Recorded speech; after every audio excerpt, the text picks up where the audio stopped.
नमस्कार दोस्तों, मेरा नाम है रवीना वासने और मैं अपने चैनल रवीना स्मार्ट स्टडी में आप सभी का स्वागत करती हूँ। कैसे हैं आप सब? उम्मीद करती हूँ बहुत ही अच्छे होंगे। तो जैसा कि मैंने आपसे कहा था कि मैं आपको पेडागोजी यानी कि DSSB PRT पार्ट 2 की क्लासेस प्रोवाइड कराऊंगी। तो हम अपनी क्लासेस को स्टार्ट कर रहे हैं लेकिन हमारी ये क्लास 2 है। इससे पहले हमने एक क्लास डिस्कस कर ली है जिसमें हमने DSSB PRT का पार्ट 2 का सारा सिलेबस डिस्कस किया है। तो आप सभी पहले मेरी प्रीवियस वीडियो ज़रूर देखिएगा।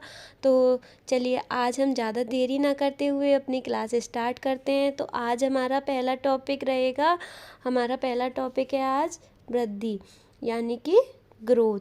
तो सबसे पहले वृद्धि को समझने से पहले आप इससे समझिए कि वृद्धि क्या होती है। तो आप वृद्धि सभी जानते हैं, बस एक तरीके से आप समझिए कि आप जब छोटे थे तो आपकी हाइट बहुत कम थी, लेकिन अब आप बड़े हो गए तो आज आपकी हाइट कितनी है। तो यानी कि किसी की 5 फुट 8 इंची है, तो किसी की 5 फुट 5 इंची है, तो किसी की 5 फुट है, यानी कि आपकी वृद्धि हुई आपके शरीर में। तो एक तरीके से हम कह सकते हैं कि वृद्धि में एक बाहरी परिवर्तन है जो दिखाई देता है। तो उम्मीद कर रही हूँ आपको वृद्धि की परिभाषा समझ में आई होगी। अब हम वृद्धि के कुछ बिंदु समझते हैं। तो सबसे पहले समझिए, वृद्धि एक स्ट्रक्चरल यानी कि संरचनात्मक और साइकोलॉजिकल परिवर्तन यानी कि शारीरिक परिवर्तन है। अब देखिए इसे समझिए कैसे ये शारीरिक परिवर्तन कैसे है। तो जैसे कि आप मानिए ये आप हैं, या ठीक है ये आप हैं, और ये आप जब छोटे थे तब आप ऐसे लगते थे।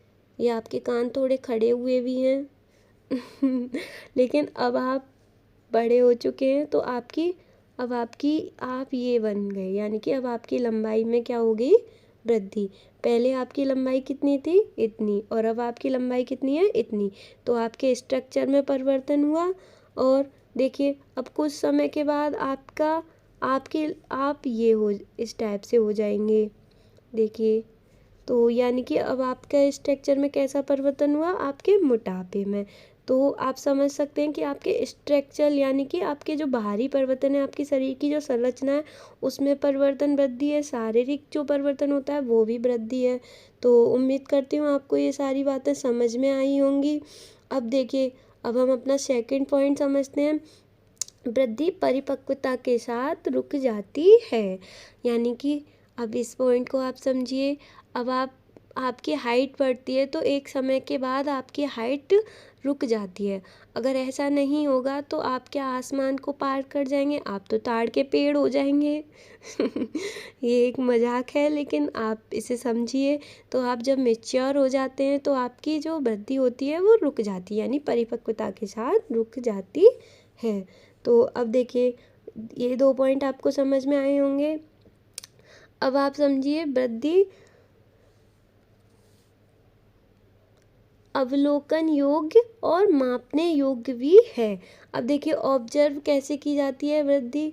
अब आप समझिए आपका एक दोस्त है, ये आपका दोस्त है जो कि आप उससे 1 साल पहले मिले थे। अब आप अपने दोस्त से 1 साल बाद मिले हैं, तो अब आप उससे क्या कहेंगे? हमारे यहाँ पर कैसे बोलते हैं, हमारे गांव की भाषा में बोलते हैं, भाई तू कितना मोटो हो गयो, ये क्या कर रहे हो तू। तो उसके शरीर में जो वृद्धि हुई आपने उसे ऑब्जर्व किया, मैंने भी उसे ऑब्जर्व किया। और मेजरेबल कैसे? अभी वो 50 kg का था, वो 50 kg का था। उससे बोला चल वे तू चल कांटे पे तुलियो। हमारे यहाँ ऐसे बोलते हैं, हमारे गांव की भाषा में, यानी कि जो वजन मापने की मशीन होती है उसे हमारे यहाँ बोलते हैं। तो अब हमने उसका वेट मेजर किया तो वो 70 kg हो गया, तो मापने योग्य भी हो गई। तो इस प्रकार से वृद्धि अवलोकन योग्य और मापने योग्य होती है। तो आपको ये थर्ड पॉइंट भी समझ में आया होगा। इसी प्रकार से वृद्धि आनुवंशिकता व वातावरण पर आधारित होती है। अब देखिए आनुवंशिकता और वातावरण पर कैसे आधारित होती है। जैसे कि आप मान लीजिए आपके मम्मी पापा की जो दोनों हैं बहुत लंबे, तो आपकी भी हाइट अच्छी है, तो यानी कि आपकी जो हाइट है आनुवंशिकता यानी कि हेरिडिटी पर निर्भर करती है। किसी के मम्मी पापा की हाइट कम है तो वो उनकी हाइट कम है, तो इससे यानी कि वो उनकी जो हाइट है उनके मम्मी पापा के जीन्स से मिली है, यानी कि आनुवंशिकता से।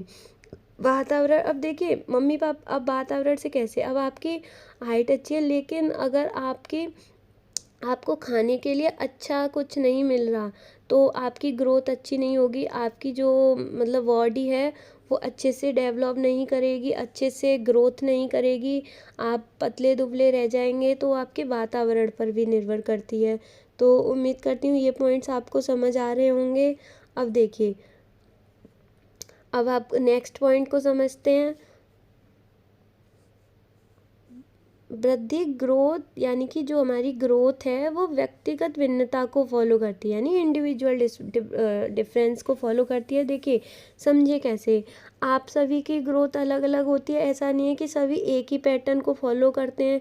ऐसा होता तो सब एक ही हाइट के होते, एक ही वेट के होते, ऐसा कुछ नहीं होता है। सबकी अपनी अपनी हाइट होती है, अपना अपना वेट होता है। तो यानी कि सब अपने, और उनकी दर भी अलग होती है, यानी कि ग्रोथ की जो रेट होती है वो भी अलग होती है। तो ये पॉइंट आपको समझ में आएगा कि सबकी अपनी अपनी हाइट होती है तो अपने अपने इंडिविजुअल डिफरेंस को फॉलो करती है। अब देखिए ये तो हुए कुछ वृद्धि के पॉइंट।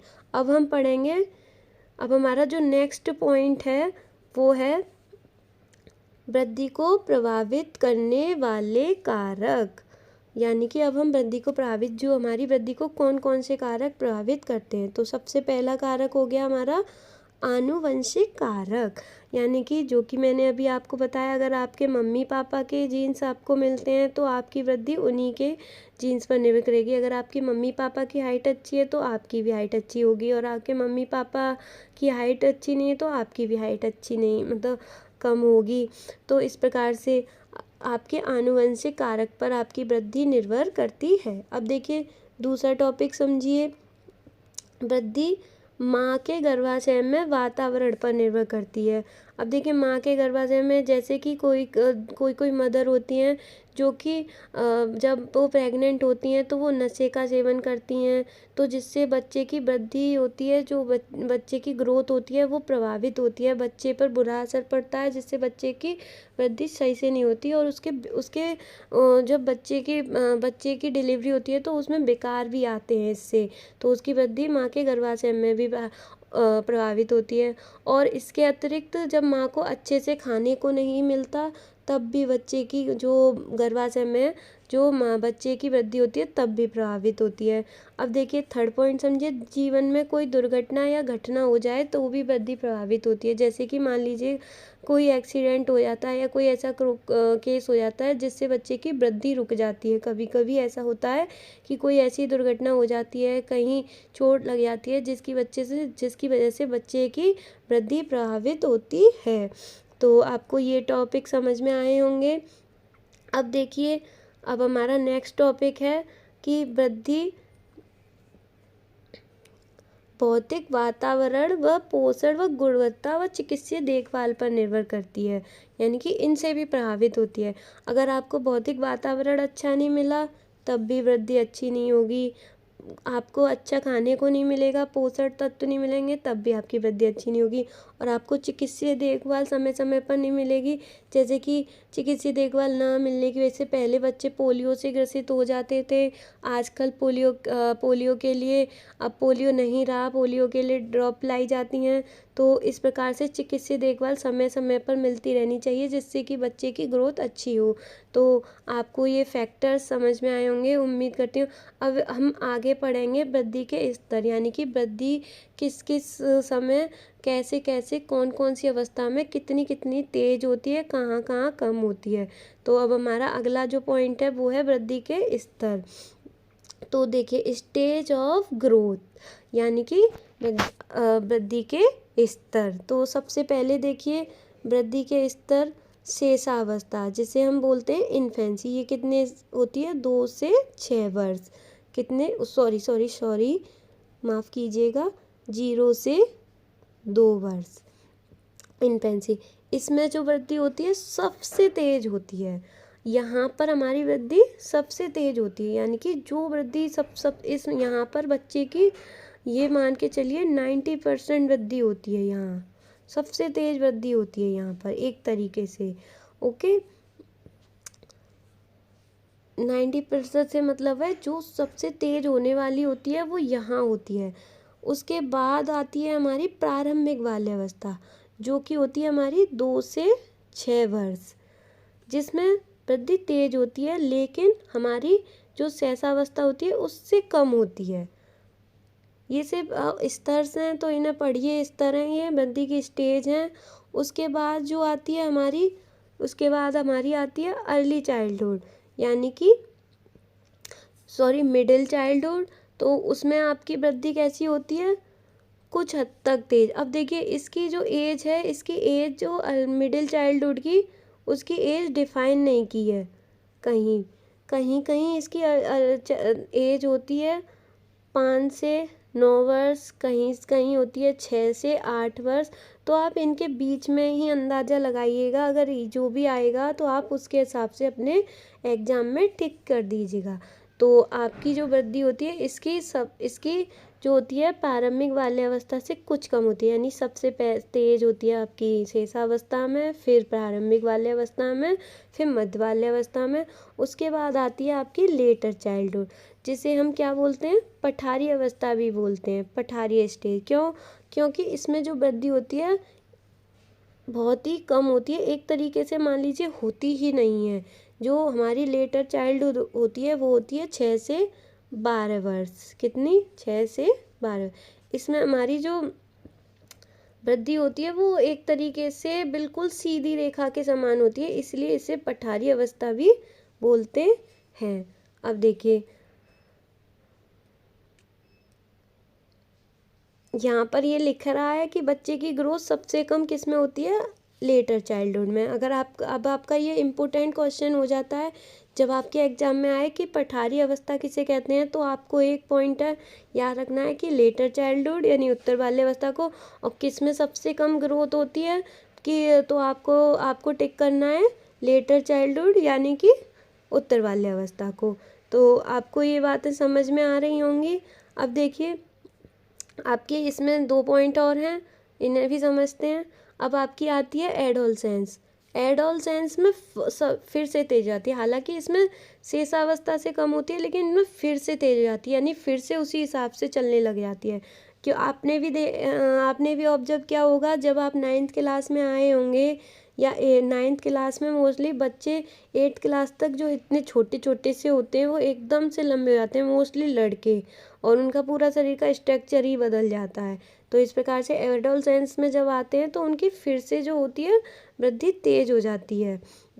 अब इसी प्रकार एडल्टहुड, इसमें वृद्धि धीरे हो जाती है और फिर वृद्धि रुक जाती है। वृद्धि मतलब लंबाई रुक जाती है लेकिन मोटापा नहीं, तो इसलिए धीरे धीरे, यहाँ पर धीरे धीरे से मतलब हो जाता है कि मोटापा तो चलता ही रहता है, मोटा पतला होना वो चलता रहता है, लेकिन आपकी लंबाई रुक जाती है, तो इसलिए यहाँ पर धीरे धीरे। अब आपको ये स्टेज समझ में आई होंगी।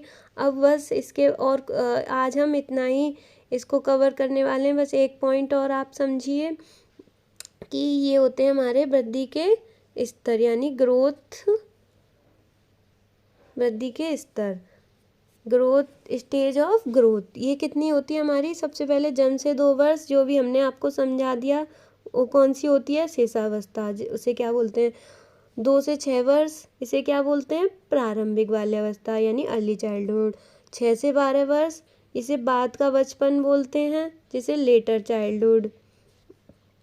अब मिडिल वाली मैंने आपको पहले ही बता दी थी, मिडिल वाली कितनी होती है आपकी, उसे या तो हम 5 से 9 रखते हैं, या फिर 6 से 9 रखते हैं, या फिर 6 से 8, ये इनके बीच में मिल जाए तो आप उसे मिडिल चाइल्ड, अगर आपका ऑप्शन मिडिल चाइल्डहुड है तो आप वहाँ टिक कर दीजिएगा, आपका आंसर सही हो जाएगा, क्योंकि इसकी एज डिफाइन नहीं है।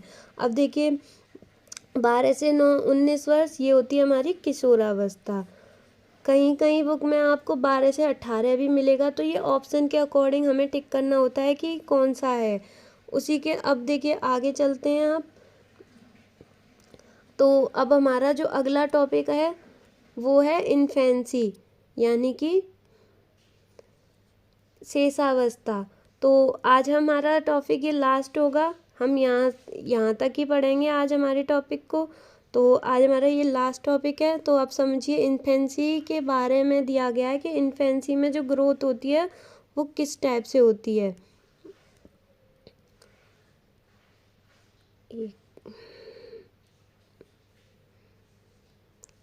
देखिए इन्फेंसी में जो ग्रोथ होती है वो किस टाइप से होती है। तो इन्फेंसी की आपको एज पता है, जन्म से 2 वर्ष।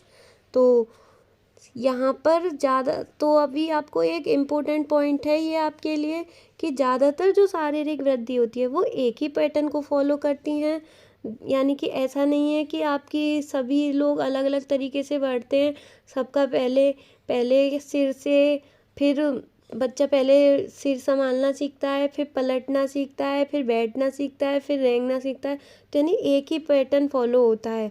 ऐसा नहीं है कि कोई पहले ही चलना सीख जाएगा फिर उसके बाद बैठना सीखेगा। चाहे वो आप जंतुओं में ले लीजिए, चाहे वो इंसान में, किसी भी जीव में ले लीजिए, वो अपनी अपनी प्रजाति का एक पैटर्न फॉलो करती है। जिसकी जो भी प्रजाति होती है वो उसका एक ही पैटर्न फॉलो करती है। तो इसमें बस आपको यही ध्यान रखना है। तो देखिए अब आगे समझिए इस बात को कि सबसे पहले बच्चा क्या करता है, सिर को संभालना सीखता है। 1 महीने का जो बच्चा होता है तो सबसे पहले अपना सिर संभालना सीखता है, फिर उसके बाद वो पलटना सीखता है, फिर उसके बाद बच्चा बैठना सीखता है। लगभग 6 महीने का बच्चा बैठना सीखने की कोशिश करता है। फिर उसके 7 से 8 महीने का बच्चा रेंगना शुरू करता है। फिर 1 साल का होते होते बच्चा खड़ा होना सीखता है, जिनके बारे में हम अभी डीपली भी पढ़ेंगे, लेकिन अभी हम यहाँ पर थोड़ा थोड़ा समझ रहे हैं। उसके बाद बच्चा चलना सीखता है। तो जो बच्चा होता है 1 साल के पूरा होते होते वो चलना भी सीख जाता है। तो आपको ये चीज़ें याद रखनी है कि बच्चा सबसे पहले सिर को संभालता है। आपने देखा भी होगा जब आपके घर में कोई भी बच्चा होता है तो उसको जब आप गोदी में लेते हैं तो आपके जो बड़े बुजुर्ग हैं वो आपको कहते हैं कि नीचे आप सिर के नीचे हाथ रख कर खिला, इसकी गर्दन अभी सदी नहीं है, ऐसे बोलते हैं। तो सब इसीलिए यानी कि उसके बच्चे को सबसे पहले अपने सिर पर कमांड करना सीखते हैं, क्योंकि सबसे ज़्यादा बच्चे का पूरे शरीर पर सिर ही बड़ा होता है। जब बच्चा छोटा होता है तो उसका सिर उसके शरीर का 1/4 भाग होता है। उसके शरीर के 1/4 भाग यानी कि उसका चौथाई भार तो उसके सिर में ही होता है। तो इसलिए सबसे पहले बच्चा अपने सिर को संभालना सीखता है। उसके बाद बच्चा पलटना सीखता है, फिर बैठना सीखता है, फिर रेंगना सीखता है, फिर खड़ा होना और फिर चलना। अब देखिए यहाँ पर इम्पोर्टेंट चीज़ क्या है कि सबसे पहले बच्चा अपने गर्दन संभालता है, फिर हेड और फिर अपने पूरे बॉडी पार्ट पर कंट्रोल कर लेता है, जो कि आपका 1 महीने का बच्चा होता है, जो कि मैं भी आपको बता रही थी। तो आज हमने शैशवावस्था के बारे में जाना। कल हम अर्ली चाइल्डहुड, किशोरावस्था और इससे आगे के टॉपिक पूरे कर रहे होंगे, और कल हमारा वृद्धि का टॉपिक भी समाप्त हो जाएगा। उसके बाद हम डेवलपमेंट पढ़ेंगे। तो ऐसे ही हम थोड़ा थोड़ा करके अपने सारे सिलेबस को कंप्लीट करते जाएंगे। तो बस अब आप ये वीडियो मैं यहीं पर ख़त्म करती हूँ, और आप मुझे कमेंट में बताइएगा कि मेरी वीडियो आपको कैसी लगी। और अगर आपको मेरी वीडियो अच्छी लगी तो प्लीज़ लाइक कीजिए, सब्सक्राइब कीजिए और बेल आइकन को भी प्रेस करना ना भूलिए। धन्यवाद।